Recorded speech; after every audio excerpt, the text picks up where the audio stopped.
Good morning, everyone, respected audience, respected ma'am. First of all, I am very happy that we can hold the session with our esteemed guest, Dr. Anita Yadav, today on the occasion of Women's Day. Happy Women's Day, ma'am, and to all the participants. And may the divine feminine energy bless us all.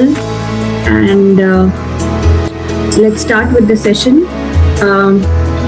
We have today with us Dr. Anita Yadav, ma'am. She's currently working as assistant professor at Campus Law Center, University of Delhi. Prior to joining CLC, she has worked as an assistant professor of law at National Law School of India University, Bangalore, Christ University, Bangalore, and Dr. Ambedkar Government Law College, Pondicherry University, Puducherry.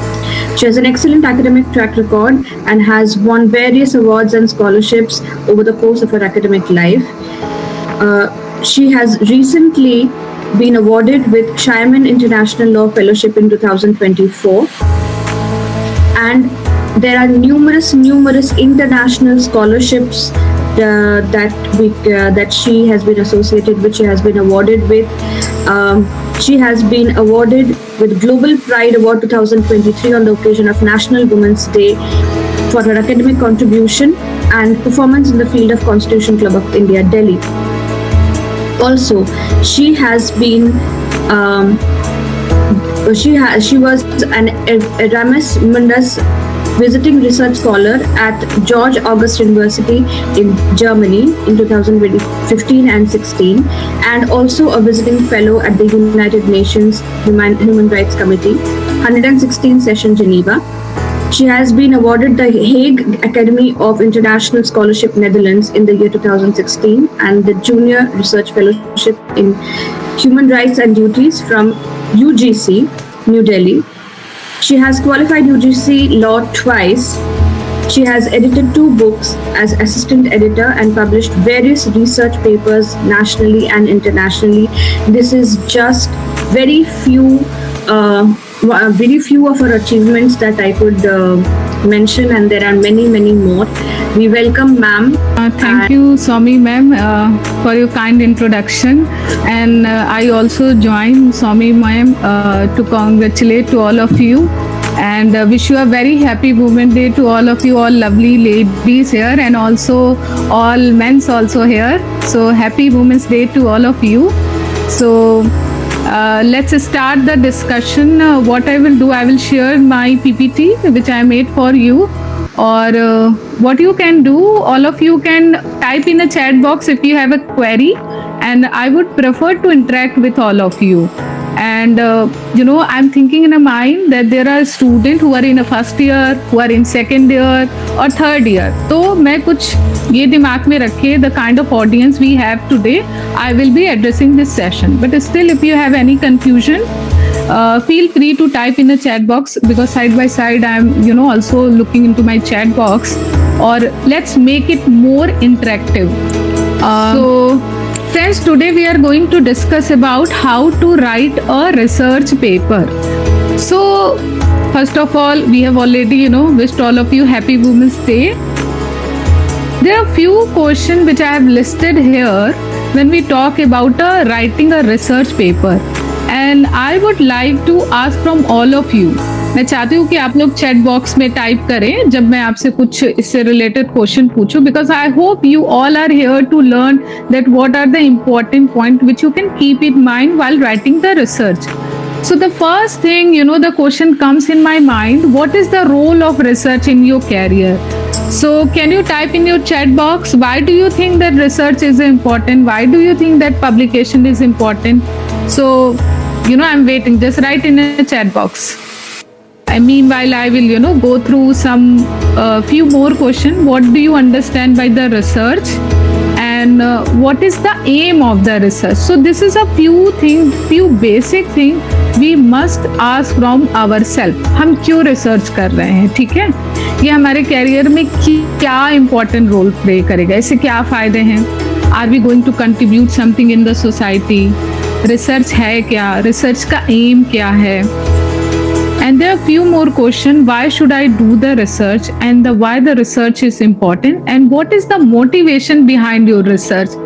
Let's say maybe few student wanted to build up their CV. That's why this is a motivation to do the research. There are some PhD student who wanted to get PhD, and of course to get the doctor in front of name to contribute in the society.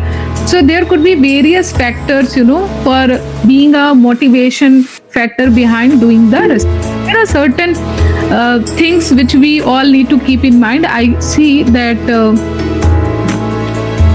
okay, so Rajneesh is typing to show about our views and abilities on the certain topics. Yes, Rajesh, very right. And thank you so much for pointing out that sometime we wanted to do the research because we wanted to tell the world this is our opinion on particular topic. Yes, very good.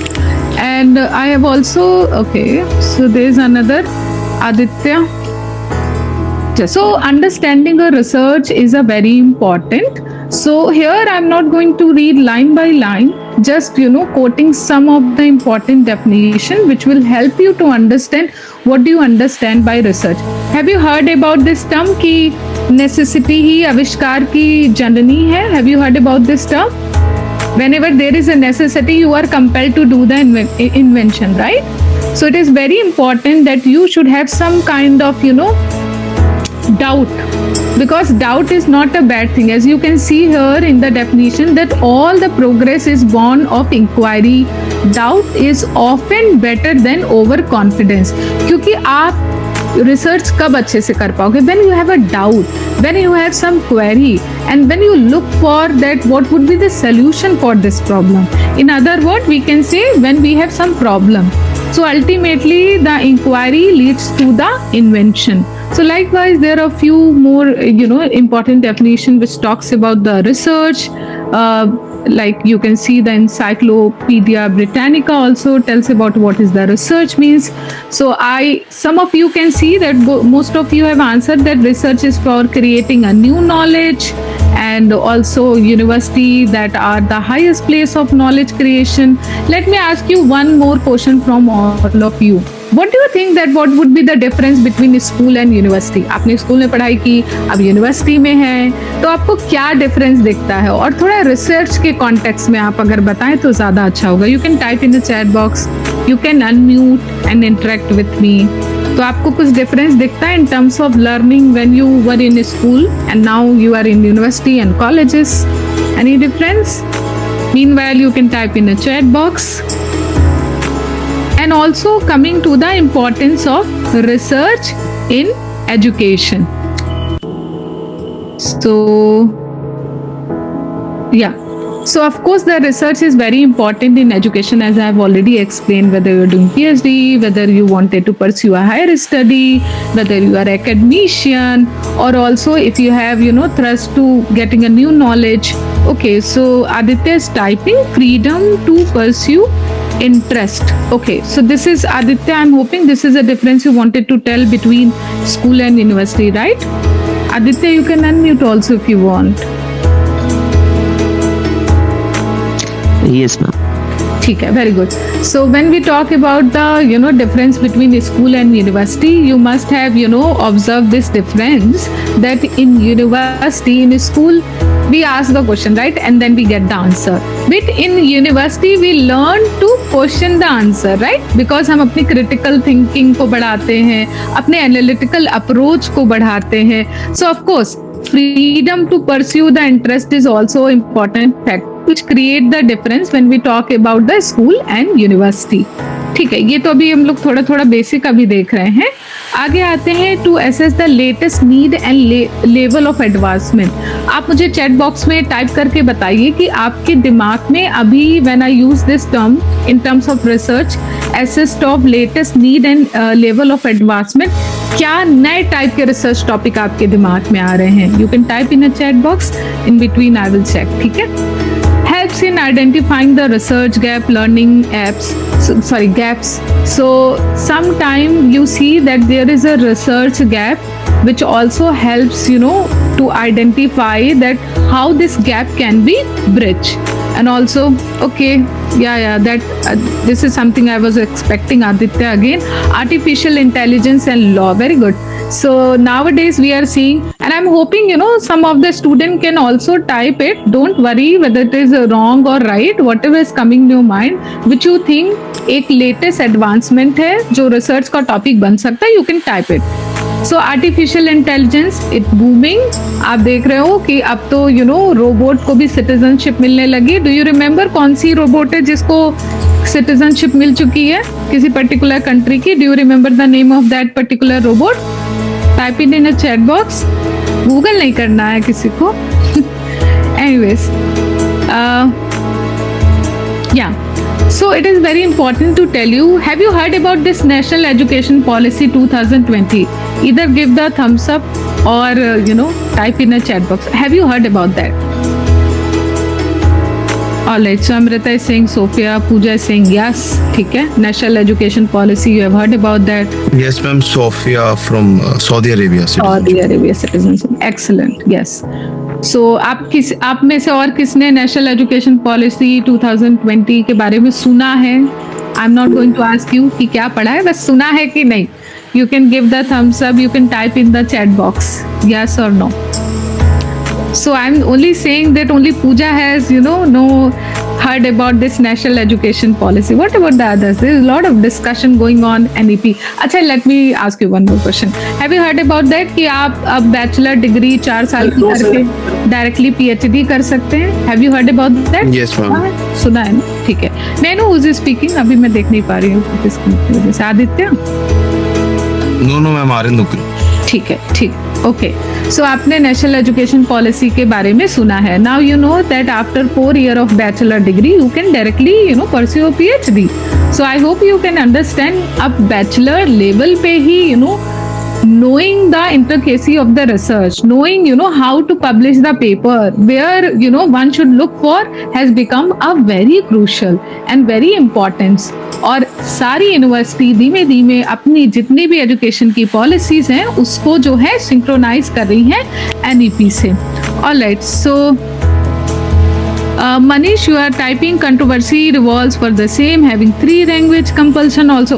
Okay, anyways, we are right now not talking about the controversy and all these things. What we are trying to, make you understand the importance of a research, and my focus is that in NEP, what are the research, how the importance of research has been, displayed, and what are the expectation of NEP that, research should be inculcated in universities.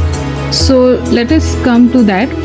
इसको I'm not going to read this entire thing, but I think it is very important for you to know that even in NEP, point 17.4, sorry, it talks about that there is some societal challenges. For example, clean drinking water, sanitation, equality education, healthcare, and further it says it is necessary, it is require a high quality of interdisciplinary research across the field. Have you heard about this term, interdisciplinary research? अब तो जमाना interdisciplinary का है ना, right? बच्चे होंगे वो भी बताएंगे कि now the law cannot be studied alone. We have implication on the other subject, right? Okay, Aryan is also typing cryptocurrency and law, space law and its governance. Thank you, Aryan.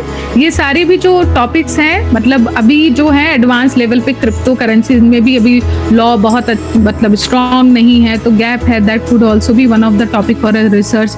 And another thing he typed space law and it's governance. Yes yes, nowadays you must have heard Elon Musk, सभी आजकल सुन रहे होंगे. तो अभी बात चल रही है स्पेस टूरिज्म की भी, तो इसमें क्या क्या लॉज एंड रेगुलेशन होने चाहिए. तो मतलब good that you are aware about that ये सारे न्यू इमर्जिंग एरिया हैं जिन पे रिसर्च किए जा सकते हैं, जिन पे अभी भी उतनी ज्यादा क्लैरिटी नहीं है रेगुलेशन को लेके और लॉ को लेके. Anyways, back to the discussion. Thank you, Aryan. Back to the discussion that we were talking about, that NEP even also focused on interdisciplinary research. तो लॉ वाला पॉलिटिकल साइंस के कुछ एस्पेक्ट लेके रिसर्च कर सकता है. लेट्स से bio वाला, बायोटेक्नोलॉजी वाला भी कुछ लॉ के एस्पेक्ट डिस्कस कर सकता है. ठीक है. फॉर एग्जाम्पल यहाँ पे एक एग्जाम्पल ले लेते हैं, जैसे यहाँ पे क्लीन ड्रिंकिंग वाटर, सैनिटेशन की बात है. Let's say if someone wanted to do the research that you know how the Yamuna can be clean. अभी आपने बहुत सुना होगा यमुना बहुत गंदी हो गई है, उनको यू नो टेक्नोलॉजी, बहुत सारी टेक्नोलॉजी अडॉप्ट की जा रही है to clean the Yamuna water. तो उसमें आप बायोटेक्नोलॉजी का भी एस्पेक्ट देखोगे, कुछ लॉ का भी एस्पेक्ट आप देख सकते हो, that what are the water law, because everyone has you know right to have a clean drinking water. So you can see a lot of interdisciplinary aspect on one particular topic. ठीक है, तो ये जो NEP है, it is focuses on also on interdisciplinary quality research. And further, the NEP also emphasize on the best teaching and learning in the higher education by focusing a strong culture of research and knowledge creation. अब university बहुत ज्यादा focus कर रही है कि उनके यहाँ अच्छा से अच्छा रिसर्च निकल के आए. और सबसे इम्पोर्टेंट चीज मैं इसमें आपको बताना चाहूंगी कि NEP has divided the university in two category. One is research intensive university, another is learning intensive university. अब आप सोचिएगा कि आपकी यूनिवर्सिटी कौन सी कैटेगरी में फॉल करती है. क्या वो दोनों कैटेगरी में फॉल करती है, या फिर केवल रिसर्च, या फिर केवल, ठीक है, क्योंकि यहाँ पे सभी की यूनिवर्सिटी अलग अलग होंगी. वी हैव ऑलरेडी डिस्कस कि अब 4 साल वाले बच्चे भी डायरेक्टली PhD में एंटर कर सकते हैं NEP के according. And there is also provision for a national research foundation. उस पर गवर्नमेंट अब बहुत तेजी से काम कर रही है, मैं आपको बता दूं. और 2023 में एक बिल भी आ चुका है नेशनल रिसर्च फाउंडेशन पे. नाम से ही लग रहा है आपको कि it will give some kind of it will regulate the research and it will give a lot of funding also. So be ready, if you know how to do good research, you have a lot of scope and opportunity, because बहुत सारे crore rupees national research foundation fund को allocate किए जाने का प्रावधान है NEP में. और जैसा कि मैंने आपको बोला 2023 में इस पे बिल भी आ चुका है. तो now it is in process. Now coming to the step involved in research. और मैं चाहूंगी यहाँ पे आप लोग इस पे ज्यादा रिस्पॉन्ड करें. So when we talk about the formulation of a research problem, please type in a chat box, what do you understand by research problem? What is the research problem? आप अनम्यूट करके भी मुझसे बात कर सकते हैं और मुझे बताइए कि आपको कोई भी टॉपिक का एग्जाम्पल देके भी समझा सकते हैं. What is the research problem? Anyone?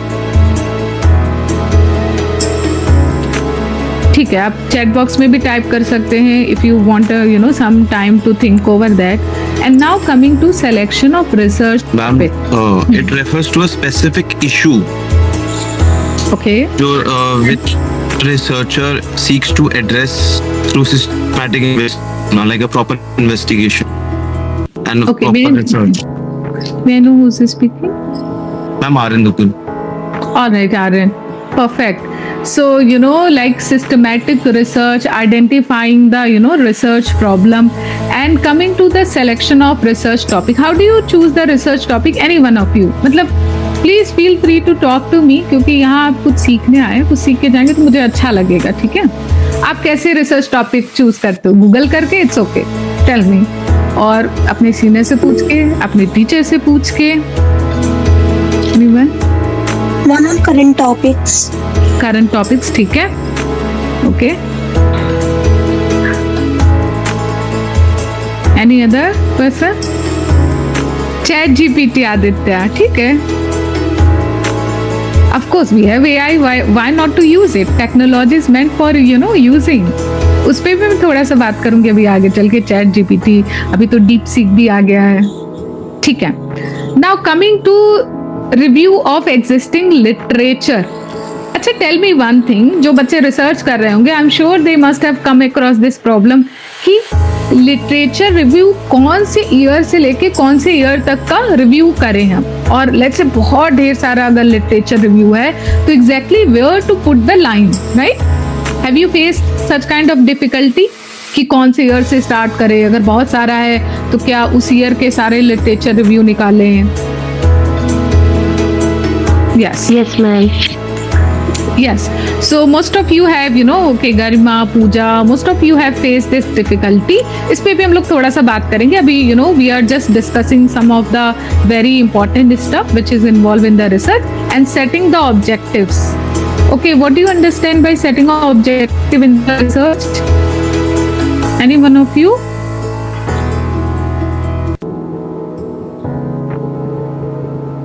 Manish, would you like to comment on this, setting an objective?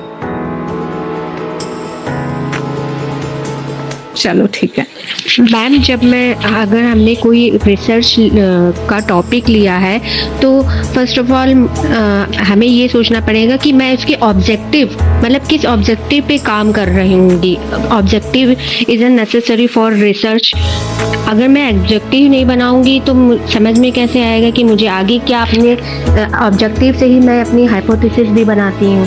तो फर्स्ट ऑफ ऑल कि मुझे ऑब्जेक्टिव बहुत अच्छे से स्पेसिफिक करना चाहिए कि हाँ, इस ऑब्जेक्टिव पे मैं अपना रिसर्च वर्क आगे करूँगी. ठीक है, very good Amrita. So setting a objective is important. ये कुछ ऐसा ही है ना कि जब तक आप अपना एक गोल नहीं क्रिएट करोगे, आप अपना एक एम नहीं टारगेट करोगे, फिर आप क्या रिसर्च करोगे? ये तो एमलेस हो गया. Okay, Manish is typing having a small target with for research in order to achieve the goal. Yes. तो and also one of the very important factor which Amrita has highlighted कि जब ऑब्जेक्टिव सेट हो जाएगा तो मेरा hypothesis भी set हो जाएगा. Of course this all are interconnected. तो उसको हम थोड़ा सा आगे समझेंगे. ठीक है, आगे आते हैं. Process of research, research design. What do you understand by research design? Type in a chat box. Research design क्या होता है? Okay, another question is coming. आपको जो भी आंसर आता हो आप टाइप कर लीजिए चैट बॉक्स में, उस पर हम लोग डिस्कशन करेंगे. Collection of data.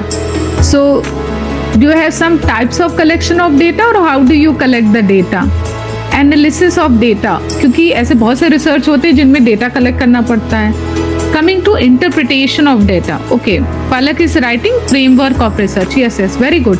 Research design, framework of research. Fine. Palak, are you LLB student? कौन से student, मतलब क्या प्रोग्राम कर रहे हो आप? And the last one, meanwhile you can type in the chat box. Sociology student. You are a Sociology student. sociology student. कहाँ से हो पलक आप? Ma'am, I'm from Kanpur. Actually, you're from Kanpur. Okay. And Khushbu is saying collection data by professor book या कोई relevant book. अच्छा ठीक है. That could be also, ठीक है खुशबू, ठीक है. Anyone else would like to, type what do you understand by collection of data or, research design? But I got an answer from Palak. जैसे framework of research क्या है आपका? For example, जैसे first what you do, you go to the engineer, right, कि मुझे इसमें 2 room चाहिए थे, बाथरूम चाहिए, तो आप उसका एक ब्लू प्रिंट बना के दो, राइट. इसी तरीके से एक रिसर्च का ब्लू प्रिंट, और जो कि पलक ने बोला framework of research, something like a research design. पहले एक आप खाका तैयार कीजिए, right. Coming to the collection of data, Khushbu ने बोला उसके अकॉर्डिंग कलेक्शन ऑफ डेटा है कि किसी बुक से हमने पढ़ लिया, ठीक है. अब उस बुक में भी जो ऑथर होगा उसने कहीं से वो डेटा कलेक्ट किया होगा, राइट खुशबू, फिर तुमने वहां से कलेक्ट किया. Am I right Khushbu? Yes, ma'am. ठीक है. गरिमा बोले कलेक्टिंग, एनालाइजिंग और इंटरप्रेटिंग डेटा. ठीक है Garima, but I am talking about how do you collect the data. कोई example, if you wanted to give an example. चलो ठीक है, मैं एक छोटा सा एग्जाम्पल दे दूं. फॉर एग्जाम्पल, मतलब एग्जाम्पल क्या देना है, इस पे मैंने किया ही था. Field work. Yes Pooja, this is something I was looking for, field work. So अभी मैं अपने कैंपस लॉ सेंटर में स्टूडेंट को एक फील्ड वर्क पे लेके गई थी, जहाँ पे हम रिसर्च कर रहे थे affordable shelter for women in Delhi. तो हम वहाँ पे जो सराय घर होते, जो जहाँ पे शेल्टर होम्स होते, वहाँ गए, वहाँ लोगों से पूछा कि यहाँ पे क्या क्या सुविधाएं हैं, आपको क्या क्या करना है. तो वहाँ पे हमने इस तरीके से तो डेटा कलेक्ट किया. Okay, Amrita is saying observation. Excellent, that is also one way of observing. अब इसका मैं एग्जाम्पल देती हूँ. अब जैसे आपको कुछ रिसर्च करना है कि प्रतिदिन 9 से लेके 10 बजे तक कितने लोग ट्रैफिक रूल को फॉलो करते हैं. आप जाओगे किसी बहुत बिजी, जहाँ पे ट्रैफिक सारा रुकता है, रेड लाइट ग्रीन लाइट, वहाँ observing the traffic rule between 9 to 10, which is actually a peak time, going offices, going to school. So that could be by observing, collecting the data. तो आपको अपने research में समझना होगा कि किस तरीके का डेटा चाहिए, फील्ड वर्क का चाहिए, ऑब्जर्वेशन का चाहिए, या फिर केवल आप इंटरव्यू और क्वेश्चन आयर ऑनलाइन भेज कर लेना चाहते, पोलिंग मेथड लेना चाहते. There are so many ways. I am glad that most of you are aware about that, क्योंकि सारी चीजें जानना बहुत जरूरी in order to do the good research. आगे आते हैं. रिसर्च डिजाइन पे अब हम ज्यादा तो डिस्कस नहीं करेंगे. Few of you have already told me it's like a framework, it's like a blueprint for the research work. Now coming to okay, first chapter should be written in the last. I remember when I was doing my PhD and when I used to go to my PhD supervisor and I used to say sir I have written my first chapter, and he said first chapter तो बिल्कुल last में लिखना चाहिए. And I always think what is this, first chapter तो first ही लिखना चाहिए, पहले ही लिखना चाहिए, why we should write in the last. But honestly after completing PhD I realized why he often say that first chapter should be written in the last. Why? Because of course you have to create at least a blueprint of first chapter, because first chapter keep on changing the I mean to say as long as you progress in your research. For example, आपने कुछ research question बनाए, ठीक है, आपने अब उस पर ढेर सारी रिसर्च करना स्टार्ट कर दिया, रीडिंग स्टार्ट कर दिया, एंड देन यू रियलाइज कि मेरा जो 3rd नंबर का रिसर्च क्वेश्चन है वो उतना फीजिबल नहीं आएगा, क्योंकि after research, after reading so many literature, that is something you got that knowledge, then you are tempted to change that. So that's why he keep saying कि first chapter तो change होता रहेगा. एक आप blueprint बना लो, don't worry, और उसको change करते रहो जैसे जैसे आपकी रिसर्च प्रोग्रेस करती रहेगी. आई एम श्योर ये आप चीज एक्सपीरियंस करोगे जैसे ही आप PhD करो, या फिर लेट्स से जैसे आप कोई आर्टिकल लिख रहे हो, उसमें इंट्रोडक्शन भी ऐसे कुछ कुछ चेंज होता रहता है जब तक आप लास्ट तक आते हो. कुछ कुछ आपको लगेगा नहीं इससे कनेक्ट नहीं हो रहा, इंट्रोडक्शन में ये लाइन चेंज कर दे. So this is something like that. Now coming to the research design, question need to ask, ये हम already discuss कर चुके हैं. What is the study about? Why we want to do the research or data collection, interpretation? Okay, let me also tell you one important thing. आपने data तो collect कर लिया, but how you are going to interpret? Can some of you type in the chat box, if you know some of the techniques to interpret the data collection? Maybe some names of that technique. अगर आपके याद आ जाता है, आपके दिमाग में आए तो. Meanwhile मैं आगे बढ़ती हूँ. Now I am coming to writing a research paper and publication. अभी तक हमने ये समझा रिसर्च क्या है, रिसर्च की इम्पोर्टेंस क्या है, क्यों रिसर्च करनी है. अब हम धीमे धीमे पब्लिकेशन की ओर बढ़ रहे हैं. अच्छा, मुझे एक बात बताइए, मैं डेटा इंटरप्रिटेशन पे फिर से जा रही हूँ. I can not see any response in the chat box. Have you heard about the term pie chart? देखा है, सुना? Okay, Amrita is writing now. Qualitative and quantitative research. No, Amrita, I'm not talking about the research types. I'm talking about how you will interpret the data. Okay, Aryan is typing. It involves analyzing and making a sense of data gathered to draw the meaningful conclusion that address the research problem. Yes, you are explaining, Aryan. But what I'm, expecting primary and secondary. Okay, so that is the again Pooja kind of data, primary data and secondary data. But my question is that how you will interpret the data. You have collected the data. Forget about what technique you have used to collect the data. Now I am asking, okay, Palak, ma'am, are you talking about t-test? Like yes.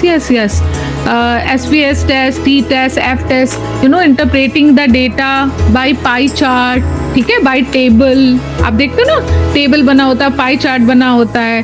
तो ये सारे techniques, अब कौन सा technique suit करेगा वो तो आपके रिसर्च पे डिपेंड है, ठीक है. तो जैसे लॉ, सोशल साइंस में कुछ अलग तरीके से तरीका होता है, या तो आप क्या करते हो, एक डेटा इंटरप्रिटेशन का तरीका कि आपने जो है, फॉर एग्जाम्पल मैं एक एग्जाम्पल देती हूँ, because I am from a law background, so mostly the example I will be giving you from a law field.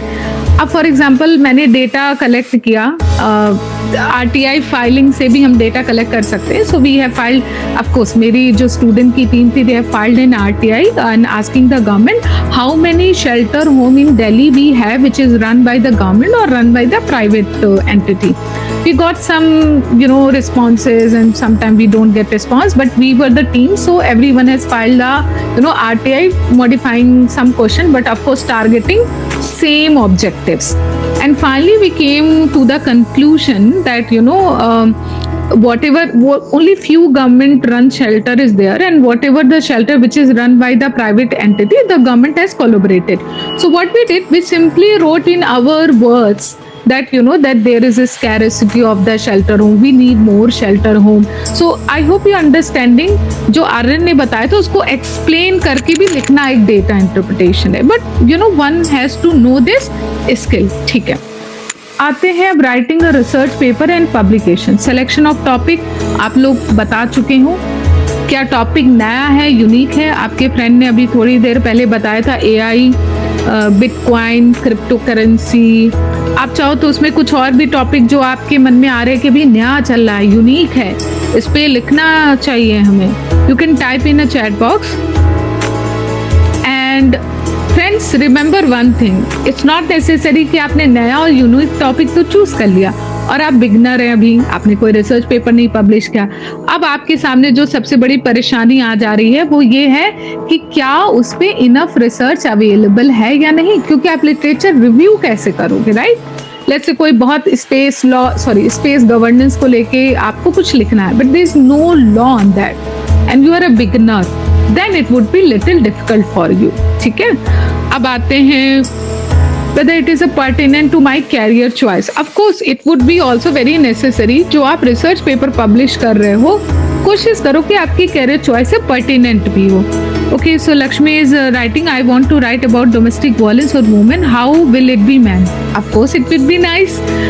इसके ऊपर मैं कुछ एग्जाम्पल दे दूंगी अभी आपको कि आप इसमें नया कॉन्टेक्स्ट क्या जोड़ सकते हो. ठीक है, restrict the scope of your research topic. It is very important, and here I would like to pick up from Lakshmi point. She is saying, so Lakshmi, if I want you, जो तुम लिखना चाह रही हो domestic violence on women, उसको तुम restrict करो scope को. How you will restrict? अभी आपका टॉपिक बहुत बड़ा नहीं लग रहा? क्या तुम domestic violence on women पूरे वर्ल्ड का देखना चाहती हो, या इंडिया का देखना चाहती हो, या इंडिया में किसी स्टेट का देखना चाहती हो, या स्टेट में भी किसी डिस्ट्रिक्ट का देखना चाहती हो? आपको बात समझ में आ रही है? What I am trying to tell you, research का टॉपिक बहुत वाइड नहीं होना चाहिए. Research should be like a very deep, जैसे वेल, कुआं गहरा. ठीक है, it should not like a shallow, समुद्र की तरह कि कुछ भी लिख देंगे, सन मून. तो you have to come down और narrow down your research topic, तभी वो एक अच्छी research. Yes Aryan, in depth. ठीक है, yes Lakshmi, alright. Important points. अब देखिए, आप बिगनर हैं, आपको समझ में आ नहीं रहा है कि टॉपिक तो चलो समझ में आ गया, चलो हमने इधर उधर करके मटेरियल भी ढूंढ लिया, अब समझ में नहीं आ रहा कि लिखे क्या, कोई सैंपल चाहिए. तो सबसे बढ़िया टास्क ये होता है कि जिस जर्नल में आपको पब्लिश करना, वो जर्नल उठाओ, उसमें देखो कौन से पब्लिश्ड आर्टिकल है, उनको पढ़ो, थोड़ा उनको पढ़ के आपको आइडिया लग जाएगा. अब जो इम्पोर्टेंट चीज आती, कलेक्शन ऑफ रिसर्च मटेरियल. मुझे आप टाइप करके बताएं कि जैसे आप किसी नए टॉपिक पे रिसर्च कर रहे हैं तो मटेरियल कहाँ से कलेक्ट करते हैं? गूगल, चैट जीपीटी, या कहाँ से? Type it. बुक्स. सॉरी, कहाँ से? बुक्स. बुक्स. ठीक है, कौन बोल रहा है अभी? मैम शोध गंगा से भी कर सकते हैं. वेरी गुड, शोध गंगा से कर सकते हैं. पलक ने गूगल स्कॉलर लिखा, पूजा ने गूगल स्कॉलर लिखा. और भाई लॉ वाले बच्चे बताए वो लोग कहाँ से कलेक्ट करते हैं? Research gate. Very good Palak, research gate, very good. Anyone else? Law वाले बच्चे. लक्ष्मी बताओ कहाँ से कलेक्ट करोगे? आर्यन बताओ. मैम लॉ वाले स्टूडेंट रेलिवेंट केस लॉ देखते हैं, बुक्स वगैरह देखते हैं किस बुक्स में क्या लिखा है. ठीक है, relevant case law. Again my question is that where you will look for a relevant case law, what would be the authentic website you will look for? सोच के बताओ, टाइप करो। ठीक है, मनुपात्रा। ठीक है, Manupatra. Anything else? Yes, SCC Aastha. ठीक है, ठीक है, यही मैं थोड़ा सा SCC ऑनलाइन। ठीक है, ओके। नाउ द क्वेश्चन, यहाँ पे मैं आपके लिए क्वेश्चन दे रही हूँ, Indian Kanoon, but I will prefer SCC online ज्यादा ऑथेंटिक, क्योंकि दैट यू कैन। हाँ बोलो। लॉ जर्नल्स और articles, commentaries and treaties ma'am. अच्छा एक बात बताओ, अभी तो लॉ जर्नल, हर कोई लॉ जर्नल छाप ले रहा है, कल को हम भी एक लॉ जर्नल तुम भी बना लेंगे। लॉ जर्नल में भी वी हैव टू सी कि कैसे हम हाई कैटेगरी ऑफ जर्नल देखें, वो भी मैं थोड़ी देर में आपको बताऊंगी। क्योंकि आजकल के टाइम में नॉलेज और इंफॉर्मेशन की कमी तो है ही नहीं टेक्नोलॉजी में को देखते हुए। अब तो AI भी आ गया। अभी जो सबसे बड़ी प्रॉब्लम स्टूडेंट की ये है कि इतनी ढेर सारी इंफॉर्मेशन में हम रेलिवेंट इंफॉर्मेशन कौन सी होगी, कौन सी ऑथेंटिक होगी। And that's how the role of teacher becomes important, role of your mentor become important. क्योंकि जो क्लास में हम आपको पढ़ाएंगे वो आप इजीली इंटरनेट पे भी पा सकते हो, AI के चैट GPT है, आपका DeepSeek है, but how to identify what would be the relevant law journal जो मुझे रेफर करना चाहिए। ठीक है, ऐसे तो विकिपीडिया पे भी information, can you quote Wikipedia, will it be consider a good source? Wikipedia can be editable, right? Okay, so ma'am, how will it be to look for some information from newspaper? Not bad, Lakshmi, not bad. You can also look for a information from a newspaper. जब कोई नया topic होता है, उस पे enough literature नहीं develop होता है, तब तो हम न्यूज़पेपर ही देखते हैं ना।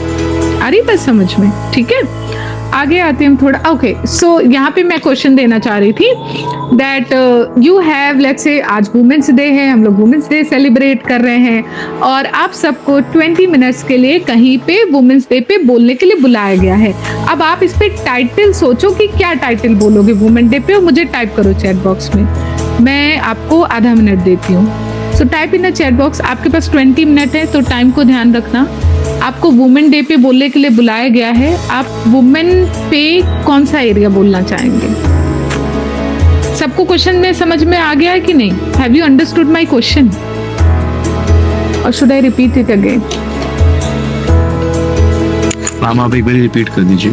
ठीक है, मैं आपसे ये पूछना चाहती हूँ, आपको वुमेन डे पे कहीं पे एज अ स्पीकर बुलाया गया है, आपके पास 20 मिनट होगा बोलने के लिए, और मैं चाहती हूँ उस 20 मिनट में आप कौन से वुमेन से रिलेटेड एरिया पे बोलना चाहेंगे। मतलब आप टाइटल क्या चूज करना मैम चाहेंगे? Women empowerment in today's world. In today's world, okay. और role of women in shaping the society. okay, I can see Nikki has also typed same thing, role of women in society. Okay, anyone else? I will be speaking about the essence of education for women. ठीक है, women justice. Okay,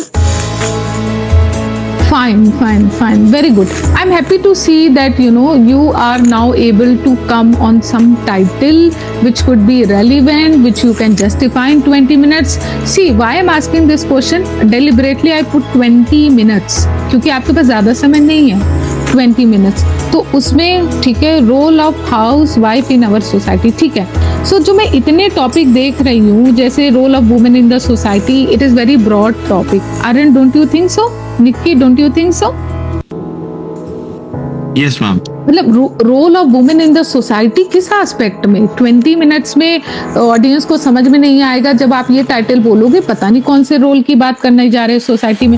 वही पूजा का मैं देख रही हूँ, role of housewife in our society, at least she has tried to narrow it down, right? Hrithik ने भी फाइनेंशियल फ्रीडम फॉर वुमेन, तो सबको समझ में आ गई फाइनेंशियल फ्रीडम को लेके बात करेगा। ठीक है, and Lakshmi has also going to focus on education for women. So what I'm trying to tell you कि जब आपके पास एक लिमिटेड समय है, एक लिमिटेड नंबर ऑफ वर्ड्स में लिखना है, तब आपको एक बहुत शैलो टॉपिक ना लेके एक बहुत फोकस टॉपिक लेना पड़ेगा। ठीक है, am I clear, आर्यन? चलो, सो यहाँ पे मैंने कुछ एग्जाम्पल लिखे थे, but we will not go through in very much detail. I just pick from, जैसे जैसे आप देखते हो ना, कॉल फॉर चैप्टर्स आता है बुक के लिए, तो कई बार थीम ही केवल दी होती, कई बार स्पेसिफिक टॉपिक दिए होते हैं, तो मतलब वो डिपेंड करता है कॉल पेपर पे। कुछ इंपॉर्टेंट चीज़ें जिसको थोड़ा सा मैं, ठीक है, ये सारे रिसर्च क्वेश्चन हैं कि you know what is the problem of research और क्या गाइडिंग प्रिंसिपल होगा। और आपको ये भी देखना पड़ेगा कि आप ऐसा प्रॉब्लम मत चूज़ कर लीजिए जो आपके लिए फीसिबल ही ना हो इन्वेस्टिगेशन करना। अब मैं आपको एक एग्जांपल इसका देती हूँ। Again I am seeing since I am a law background, तो मुझे लॉ वाले ही एग्जांपल मेरे मुंह से निकलेंगे। अब जैसे आपने मैरिटल रेप के बारे में बहुत सुना होगा, it's not a crime in India, but अगर आप सोचो कि हम इस पे डेटा कलेक्ट करने जाएं और लेडीज तुम्हें इजीली बताएंगी, बहुत रेयर चांसेस हैं। आ रही बात समझ में?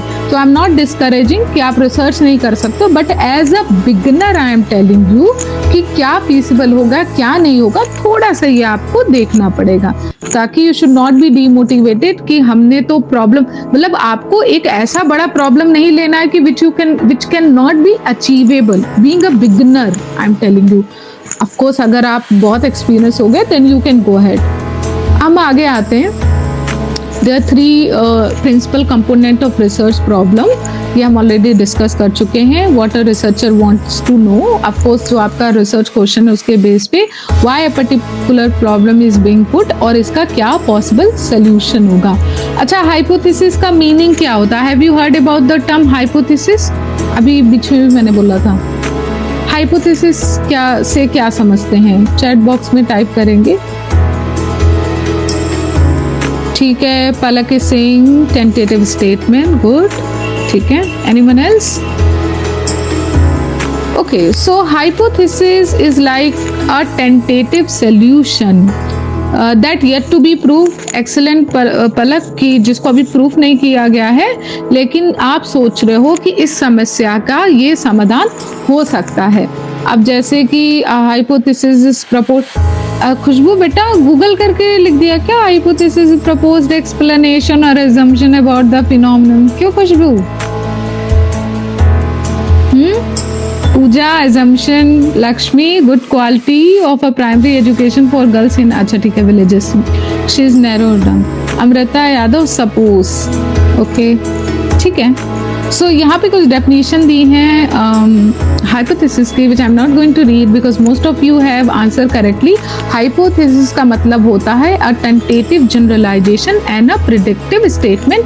आप में से काफ़ी ने सही आंसर किया है। जैसे फॉर एग्जाम्पल, अगर मुझे ये पता करना है, डोमेस्टिक वायलेंस ने लक्ष्मी ने बात की थी, तो थोड़ा सा उससे कनेक्ट करके सोचते हैं।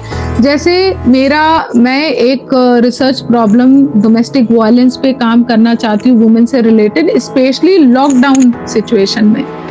तो मेरा जो हाइपोथेसिस है वो ये है कि lockdown has increase the domestic violence on a women. ठीक है, ये मैं मान रही हूँ, क्योंकि इसमें क्या है, जो परपिट्रेटर है वो 24 आवर जो है रह रहा है, तो यू नो डोमेस्टिक वायलेंस के ज्यादा चांसेस बढ़ा है। This is my, you know, I am just giving an example कि दिस इज माई हाइपोथेसिस। तो हाइपोथेसिस का मतलब होता है कि एक अनुमान लगाना कि इस समस्या का समाधान ये हो सकता है। अब वो हो सकता है नहीं, वो तो आपके रिसर्च कंप्लीट होने के बाद प्रूव भी हो सकता है और डिसप्रूव भी हो सकता है। आगे आते हैं, ये हाइपोथेसिस पे ही है, इस पे थोड़ा सा और आगे जाएंगे। ऑफ कोर्स आपका हाइपोथेसिस रिसर्च क्वेश्चन से कनेक्टेड होना चाहिए। यहाँ पे बहुत से बच्चे ऑलरेडी इसके बारे में जानते ही हैं, और मैंने जानबूझ के यहाँ पे वही रिसोर्सेज इंक्लूड किए हैं जो ऑनलाइन भी हो। जैसे दिल्ली यूनिवर्सिटी के ये रिसोर्सेज कुछ पेड हैं, maybe some of you can type Delhi university के कौन से ई रिसोर्सेज हैं जो आप एक्सेस कर सकते हो, स्पेशली जो DU के स्टूडेंट हैं। सो उसको टाइप करें कि आपके पास SCC ऑनलाइन है, क्या है। शोध गंगा, एक बच्चे ने बोला ही था, शोध गंगा है क्या वैसे, बताइए। ठीक है लक्ष्मी, हाँ SCC ऑनलाइन है हम लोगों के पास, वो तो पेड है, ठीक है। और शोध गंगा आप सबने सुना तो होगा ही, right? Some of you were telling me also where we find thesis, very good Palak. तो अब टॉपिक चूज करने के लिए एक समय था जब टॉपिक चूज करने के लिए, लेट्स से मैं यहाँ बैठे PhD कर रही हूँ AI पे, मुझे क्या पता कि वहाँ बैंगलोर में बैठा भी कोई सेम टॉपिक यू नो पे काम कर रहा है। तो शोध गंगा से ये बड़ी हेल्प हो गई है कि जितने लोग भी अपनी PhD कंप्लीट करते हैं उनकी PhD यहाँ अपलोड कर दी जाती है। तो अब easily you can see, it can help you also to you know to find out कि क्या तुम इस टाइटल पे रिसर्च ऑलरेडी हो चुकी है नहीं। गूगल स्कॉलर, बहुत से बच्चों ने गूगल स्कॉलर बोला था, तो गूगल स्कॉलर पे सभी लोग अपना अकाउंट बना लीजिए, चाहे वो LLB ही स्टूडेंट क्यों ना हो, क्योंकि यहाँ पे आपको बहुत से टॉपिक जो हैं, जैसे मान लो हम साइबर कुछ सिक्योरिटी करके कुछ टाइप करते हैं, ठीक है, तो यहाँ पे जहाँ पे यहाँ PDF है और HTML है, ये सारे आप डाउनलोड कर सकते हो और यहाँ पे भी आपको अच्छे आर्टिकल मिल सकते हैं और फ्री मिल सकते हैं। That's why I am telling you. बाकी SSRN, have you heard about SSRN? Type in the chat box yes और नो। नो, ठीक है, तो कोई बात नहीं लक्ष्मी, अगर सुना नहीं है तो गूगल स्कॉलर पे अपनी ID बना लो। SSRN में दिखा देती हूँ, इस पे भी लोग अपनी रिसर्च को अपलोड करते हैं। तो जैसे आप किसी टॉपिक पे काम कर रहे हैं तो यहाँ पे भी जो है आप अपने कुछ एरिया में आप ढूंढ सकते हैं। तो यहाँ ये SSRN की वेबसाइट है, इस पे इजीली अकाउंट आप बना सकते हैं। तो ये कुछ चीज़ें हैं, टिप्स हैं। अगर आपके पास अपनी यूनिवर्सिटी द्वारा पेड ऑनलाइन रिसर्च का नहीं स्कोप है, then you can do this also. Have you heard about ResearchGate? Some of the students were telling about the ResearchGate, I remember. तो ये सारी जो वेबसाइट है बेटा, इन सब पे आप लोग अपना प्रोफाइल बना लो, इन सब पे अच्छे अच्छे रिसर्च पेपर आपको मिल जाते हैं। थोड़ी सी मेहनत करनी पड़ेगी but you will get it. मेरी यहाँ ऑलरेडी ID बनी है इसलिए इस तरीके से दिखा रहा है, ठीक है। उसके बाद आप अच्छा लॉ स्टूडेंट बताइए, have they heard about this PRS legislative research? मतलब ये नॉन लॉ स्टूडेंट के लिए भी काम आएगा। पलक बोल रही हाँ, ठीक है। Anyone else? लॉ स्टूडेंट अगर नहीं सुना तो नो लिखो, ठीक है। आदित्य, ठीक है, very good. No ma'am, I haven't, कोई बात नहीं लक्ष्मी, ठीक है। तो ये बहुत इंपॉर्टेंट है लॉ और नॉन लॉ स्टूडेंट दोनों के लिए। ये एक वेबसाइट है, ठीक है, जो एक नॉन प्रॉफिट ऑर्गेनाइजेशन चलाता है और इसमें आपको सारे बिल और सारे एक्ट मिल जाते हैं, इवन कमेंट्री भी बिल और एक्ट पे मिल जाती है। तो इस वेबसाइट को ध्यान से देख लीजिए। और जब भी कभी आप लॉ पे कोई रिसर्च कर रहे हैं, जैसे इसमें ड्राफ्ट आया है digital personal data protection rules का, क्योंकि अब हमारे पास डेटा प्रोटेक्शन लॉ है, तो उसमें आपको सारे तरीके के लॉ, बेयर एक्ट, बिल आराम से इसमें मिल जाएंगे, कमेंट्स भी मिल जाएंगे। बहुत अच्छी वेबसाइट है ये, ठीक है। और जो नॉन लॉ के स्टूडेंट है, अगर उनकी रिसर्च में कोई भी इम्प्लीकेशन है, लॉ का कुछ एस्पेक्ट हो सकता है, लॉ का हो, तो भी ये वेबसाइट बहुत यूजफुल है। बाकी academia.edu पे किस किस की प्रोफाइल है, और अगर सुना है इसके बारे में तो लिखो यस और नो चैट बॉक्स में, क्योंकि सारी चीज़ें इंपॉर्टेंट हैं जब आप रिसर्च या पब्लिकेशन करना चाह रहे हो। फिर भी मैं आपको दिखा देती हूँ, तो इस पे भी आप अपना अकाउंट बना लीजिए, ठीक है। और इस पे भी आपको बहुत सारे रिसर्च मिल जाएंगे। आप चाहो तो स्क्रीनशॉट ले सकते हो उस PPT की। अच्छा, JSTOR वैसे पेड होता है, लेकिन ये कुछ आर्टिकल फ्रीली भी अवेलेबल करा देते हैं, आपको सिंपली इसमें अकाउंट बनाना है, ठीक है। तो ये कुछ टिप्स हैं जहाँ से आप रिसर्च मटेरियल कलेक्ट कर सकते हो। बाकी मैंने यहाँ पे कुछ यूनिवर्सिटीज़ के नाम दिए, जैसे university of California press journal, वहाँ पे भी कुछ जर्नल्स के आर्टिकल इन्होंने फ्री कर रखे हैं, ठीक है। अब हम आते हैं where to publish a research paper. अब हमने ये तो समझ लिया कि रिसर्च क्या है, रिसर्च कैसे करें, रिसर्च क्वेश्चन कैसे बनाएं। Now the question comes where to publish a research paper, कहाँ पब्लिश करें। तो अभी तो UGC के लिस्ट हम लोग सुन रहे थे, but we all are aware कि अब ये भी हटने वाला है, लेकिन चलो जब तक नहीं हट रहा तब तक तो बात कर सकते हैं। तो UGC पहले UGC लिस्टेड जर्नल लेके आई, थोड़ा क्वालिटी इंप्रूव करने के लिए, फिर UGC केयर लेके आई, अब UGC केयर भी हटने वाला है। तो इसमें बहुत ज़्यादा बात तो नहीं करेंगे, लेकिन बस जानकारी के लिए देख रहे हैं। ये कुछ UGC के लिस्टेड जर्नल के नाम हैं। और have you heard about the Scopus? Yes और no type. Have you heard about Scopus this term? ठीक है, पलक ने सुना है। Anyone else? Scopus index journal, Vanshika Sharma no, कोई बात नहीं है। और ठीक है, ये आपको पता होना चाहिए। So I remember when Aryan was saying कि जो है हम रिसर्च के लिए जर्नल्स में देखेंगे, and then I told him कि मैं आगे चल के आपको बताऊंगी कि आप कैसे अच्छे जर्नल आइडेंटिफाई करेंगे। तो जो स्कोपस इंडेक्स जर्नल होते हैं वो बहुत ही हाईली क्वालिफाइड होते हैं। स्कोपस की वेबसाइट एक होती है, इस पे आप लोग अपना अकाउंट क्रिएट कर लें आप ये वेबसाइट देख पा रहे हैं, इस पे सभी लोग, मैं जितना बता रही हूँ आपको अकाउंट क्रिएट कर लीजिए, that will be very helpful for your research. तो यहाँ पे आप जो है अपना टाइटल एंटर कर मतलब अपना नहीं, आई मीन से सब्जेक्ट का टाइटल एंटर कर सकते हैं, और लेट्स से आप अगर कुछ ह्यूमन राइट्स लॉ करके कुछ टाइप करना चाहें तो उससे रिलेटेड, अगर आपको कुछ ह्यूमन राइट्स लॉ से रिलेटेड जर्नल देखना है तो you can click on that, और you can find the Scopus index journal. तो जो स्कोपस इंडेक्स जर्नल होते हैं वो बहुत ही हाईली क्वालिटी वाले जर्नल है। Another thing I wanted to tell you, it's very good if you publish your article in Scopus index journal. तो मैं स्कोपस के बारे में बता रही थी, and it is very important to know about the Scopus. अगर आपका आर्टिकल किसी स्कोपस इंडेक्स जर्नल में पब्लिश है तो उसकी बहुत हाई वैल्यू होती है। इसमें मैं आपको एक ट्रिक बताती हूँ।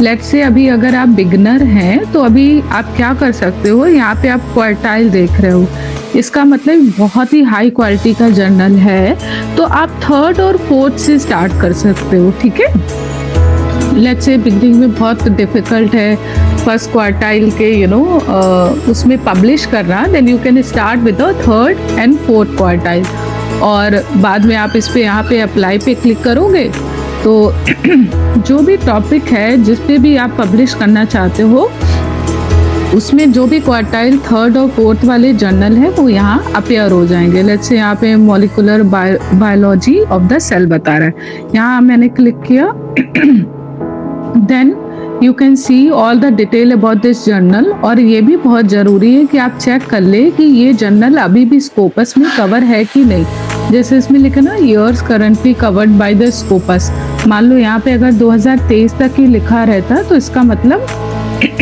ये करंट ईयर में नहीं कवर है। Am I clear? सबको समझ में आ रहा है? टाइप करें चैट बॉक्स में।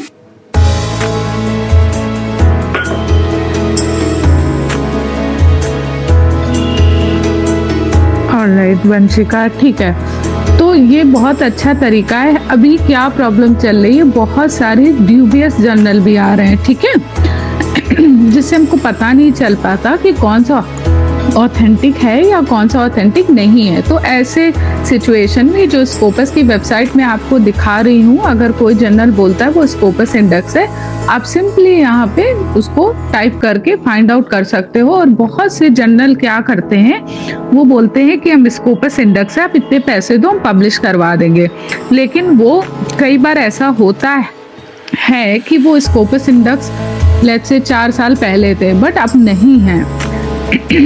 तो फिर इसलिए आप उन जर्नल को चेक करने के लिए, जैसे मैं यहाँ पे दिखा रही हूँ, आप सिंपली इन पे क्लिक करेंगे जर्नल के नाम पे और आपको यहाँ पे दिखा देगा years currently covered under the Scopus. तो इस तरीके से you can identify good journal, you can identify what are the good journal where you can publish. So let's go back to this. So Scopus is a good way to find out the quality journal and also to publish a quality research paper. तो I'm sure अब हम आते हैं plagiarism पे। Have you heard about the plagiarism? Plagiarism क्या होता है? Any one of you? ठीक है, वेरी गुड। तो आपको पता है कि अभी यूजीसी ने प्लेजरिज्म से रिलेटेड सर्टेन रेगुलेशन जो है पास की है, उसके बारे में थोड़ा सा बात कर लेते हैं। जब आप किसी के आइडियाज को चोरी कर लेते हैं, सिंपल वर्ड, और बिना क्रेडिट दिए, that is something called plagiarism. ठीक है लक्ष्मी, मैंने anyone copy from the other person idea? Yes, you are right. अब हम आते हैं प्लेजरिज्म केसेस इन इंडिया। तो ये कुछ केसेस हैं जो प्लेजरिज्म के बहुत ही हाईली रिपोर्टेड थे। जो यूनिवर्सिटी ग्रांट कमीशन का जो रेगुलेशन है 2018 का, उसके अंतर्गत आपके जो है स्टूडेंट भी आते हैं, फैकल्टी भी आते हैं। तो बेटा ये मत सोचना केवल फैकल्टी पे ही प्लेजरिज्म अप्लीकेबल हो सकता है। Even a student and researcher will also fall in this category. अब ऑथर कौन होता है? या तो आप पेपर लिखा हुआ आपने कोई, ठीक है, या तो आपने लेट्स से थीसिस में बोले उसके लिए भी है प्रोविजन। तो इवन ए स्टूडेंट और फैकल्टी और researcher can be considered as a author. Script क्या होता है? जो रिसर्च पेपर हो या तो थीसिस हो, डिसर्टेशन हो, चैप्टर इन बुक्स हो, अगर आपने वहां से जितने भी आइडियाज लिए हैं साइट नहीं किया है तो that will fall under the plagiarism category. अच्छा, मुझे एक क्वेश्चन आपसे पूछना है, क्या सेल्फ प्लेजरिज्म हो सकता है? आई मीन टू से, क्या आप खुद का आपने कुछ पब्लिश किया हो और अगर दोबारा आप कुछ काम करना चाह रहे हो तो आप वही कॉपी करके लिख दो? पलक कह रही हो सकता है, बाकी लोग क्या कह रहे हैं? सेल्फ प्लेजरिज्म हो सकता है। क्यों पलक, ये तो मेरी चीज है, मैंने अपनी चीज कैसे मैं प्लेजराइज कर सकती हूँ, बताइए।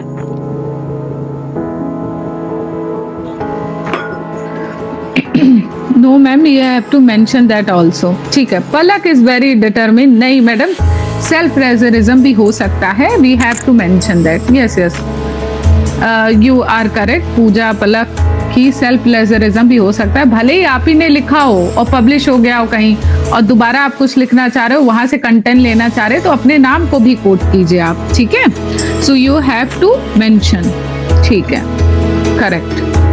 अब उस कई तरीके हैं सेल्फ प्लेजरिज्म के, पैराफ्रेजिंग हो गया, कॉपी पेस्ट हो गया, साइटिंग इनकरेक्टली हो गया, डिपेंड्स। तो आप कहीं से भी कुछ भी कॉपी कर रहे हैं, please give the proper source. आप इमेजिन करो आपने कुछ अच्छा लिखा, आपका किसी ने कंटेंट अपने पेपर में लिखा और आपको साइट तक नहीं किया, आपको कितना बुरा लगेगा। Ultimately you were the person who generated the new ideas और someone has simply copied it without giving the credit. यहाँ पे मैंने यूजीसी के अकॉर्डिंग कुछ बताए हैं penalties for a plagiarism thesis और डिसर्टेशन सबमिशन के लिए। अगर अप टू 10% तक आपका प्लेजरिज्म आता है, कोई पेनाल्टी नहीं है। 10 से 40% के बीच में आता है, then you have to submit a revise manuscript period for not exceeding 6 month. अगर 40 से 60 के बीच में आएगा, then you will be debar for submitting a revise script 1 साल के लिए। 60 से ऊपर आ गया तो रजिस्ट्रेशन ही कैंसिल हो जाएगा। तो उसमें अच्छी खासी पेनाल्टीज है, तो one has to be very careful. अपनी थीसिस सबमिशन के पहले एक बार प्लेजरिज्म चेक और जरूर करवाएं और हमेशा ध्यान रखें जो भी आप प्लेजरिज्म चेक किसी से भी करवाते हैं तो मेक श्योर उसकी रेपोजिटरी में आपका पेपर या आपकी थीसिस डिपॉजिट ना रह जाए, क्योंकि नॉट एवरीवन नो कि कैसे डाउनलोड और अपलोड करना तो सभी को आता है, लेकिन अगर वो रिपोजिटरी में रह गया तो जहां पे भी दोबारा आप चेक कराएंगे तब वो आपका 100% प्लेजरिज्म दिखाएगा। तो you have to be careful in this context, क्योंकि बहुत से लोग बिकॉज ऑफ दिस सफर हो चुके हैं। That's why I am warning you. आपने कोई आर्टिकल पब्लिश किया है तो उसमें भी पनिशमेंट है इस तरीके से, लेवल 0 से लेकर लेवल 3 तक, जो कि आप अपने स्क्रीन पे देख सकते हैं। How to avoid the plagiarism, of course you give the proper citation, और अगर आप बिल्कुल वर्बेटिम कोट करना चाह रहे हैं तो उन्हें डबल इन्वर्टेड कॉमा में डालिए और क्या बोलते हैं, और हमेशा एक बार प्लेजरिज्म चेक करवा लीजिए। कभी कभी भूल से भी रह जाता है कि आप साइट करना भूल जाएं, that can also help you to avoid the plagiarism. There are certain anti-plagiarism software, depends what your university uses it. And ये मैंने Turnitin का ऐसे एग्जाम्पल दिया था कि how it catches। यहाँ पे कुछ कॉमन वर्ड है that will be excluded। जैसे 14 consecutive words जो होते हैं, जो कॉमन नॉलेज होते हैं, जैसे आपका नाम भी दिखाएगा इसमें, तो that will be excluded। References, bibliography, this will be excluded। All the generic term, for example, constitutional law एक generic term है, that will be excluded। So thank you so much. So this is all about for today's session. If you have any query, I'm open. For giving us time. Thank you all the participants. Thank you all the attendees for attending today's session. And we come to an end for this session for today. Thank you so much, everyone. Thank you so much, Soumi ma'am, for inviting me, and thank you all the participants. I'm really glad. बहुत से लोग मुझसे interact कर रहे थे और आई am sure कुछ तो आपको सीखने को मिला होगा इस सेशन से। तो thank you so much everyone, and once again happy women day. Happy women's day. Thank you.